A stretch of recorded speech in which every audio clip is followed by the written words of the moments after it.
Assalamualaikum warahmatullahi wabarakatuh. Kami dari kelompok 6 ingin mempresentasikan materi kami, yaitu metode istinbat dari segi bahasa, al-am, al-khas, al-amr, wa nahyu. Di sini kami beranggotakan 3 kelompok, yaitu saya sendiri dan Saiti, dan saya Soleh, dan saya Rifki Rudiansyah. Baik, di sini langsung aja. Pengertian dari istinbat sendiri yaitu secara etimologi, kata istinbat berasal dari kata benda anat, bentuk masdar dari nabata yang butuh naktar, yang berarti air yang keluar dari dalam sumur yang pertama digali. Menurut Haytham Hilal, kata istinbat berarti mengeluarkan air dari dalam tanah. Dengan demikian, kata istinbat digunakan dalam arti al-istikhraj atau mengeluarkan, yaitu mengeluarkan atau menjelaskan sesuatu yang sebelumnya masih belum jelas. Secara terminologi, kata istinbat upaya mengeluarkan makna dari nas Al-Quran dan As-Sunnah yang berkaitan dengan hal-hal yang sulit dan penting dengan mencurahkan kekuatan nalar dan kemampuan akal. Setelah itu, terdapat metode dalam istinbat. Istinbat merupakan usaha untuk mengeluarkan hukum dari Al-Quran dan As-Sunnah. Sedangkan Al-Quran dan As-Sunnah sebagai dalil hukum Islam yang asasi dalam menunjukkan hukum menggunakan berbagai cara, ada yang tegas dan ada yang tidak tegas.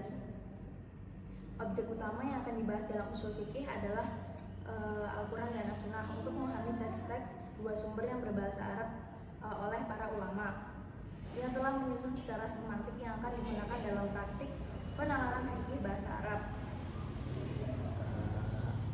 Kemudian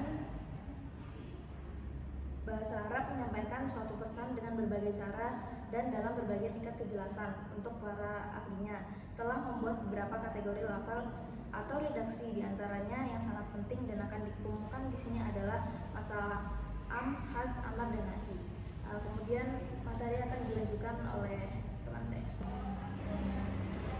Oke, selanjutnya ada macam-macam metode istinbat. Yang pertama ada al-am. Am menurut ulama usul periodik klasik adalah lafadz yang maknanya mencakup dua hal dan seterusnya. Sedangkan menurut jumhur ulama, usul am adalah lafadz yang diciptakan untuk menunjukkan pengertian umum sesuai dengan pengertian lafadz itu sendiri tanpa dibatasi dengan jumlah tertentu. Dari definisi tersebut bisa dipahami bahwa lafadz am merupakan lafadz yang sejak pertama diciptakan untuk menunjukkan arti umum yang tidak terbatas, yang tentunya masih dalam ruang lingkup lafadz.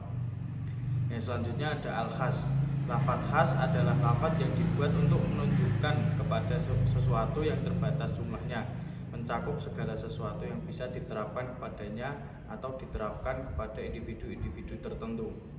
Mengenai petunjuk lafadz khas, para juris Islam sepakat bahwa lafadz khas dalam nas syara' menunjukkan kepada pengertiannya yang khas secara qat'i atau pasti, dan hukum yang dikandungnya juga bersifat qat'i selama tidak ada indikasi yang menunjukkan pengertian lain.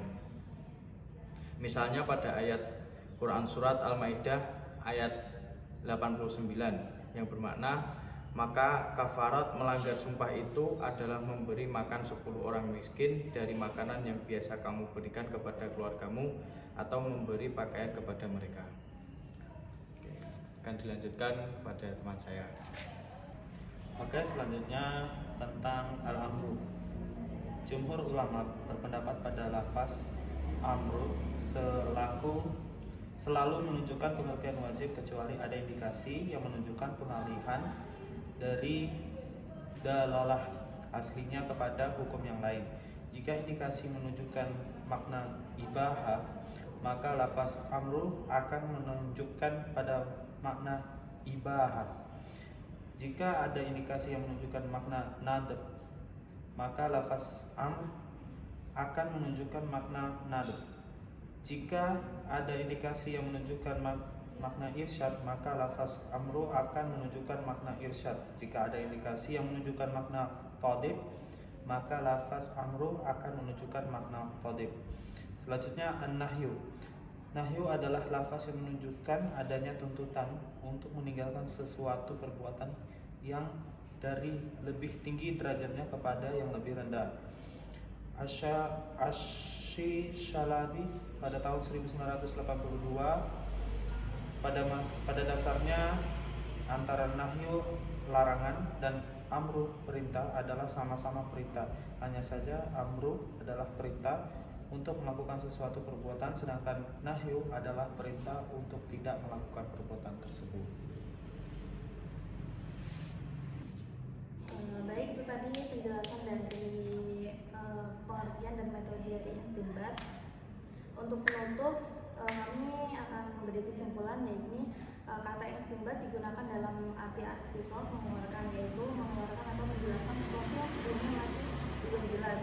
Secara terminologi, kata istinbat upaya mengeluarkan makna dari nas Al-Quran dan As-Sunnah yang berkaitan dengan hal-hal yang sulit dan penting dengan mencurahkan kekuatan nalar dan kemampuan yang optimal. Secara istilah tersebut masih bersifat umum sehingga istinbat masih bisa saja dilakukan oleh ulama fikih dan ulama yang ahli di bidang selain fikih. Oleh karena itu, pengertian istinbat secara terminologis harus dibatasi pada wilayah fikih atau hukum Islam. Dengan adanya pembatasan pada wilayah hukum Islam, maka secara ringkas istinbat adalah upaya untuk menarik hukum dari nas Al-Quran dan As-Sunnah dengan jalan ijtihad. Penggunaan istilah ijtihad memberikan syarat bahwa istinbat harus dilakukan dengan menggunakan kaidah-kaidah usuliyah sebagai pedoman operasional dalam menjelaskan nas-nas syar'i berdasarkan perspektif hukum Islam. Para ulama usul fikih telah membahas dan merumuskan metode-metode yang dapat digunakan untuk melakukan istinbat hukum dari Al-Quran dan As-Sunnah. Dalam praktek penerangan bahasa Arab, kemudian muncullah kejelasan oleh ahli, yaitu kategori lafaz atau redaksi, yaitu seperti yang sudah dijelaskan, ada am, has, amr, dan nahi. Mungkin itu saja presentasi dari kami, kurang lebihnya kami mohon maaf. Sekian, wassalamualaikum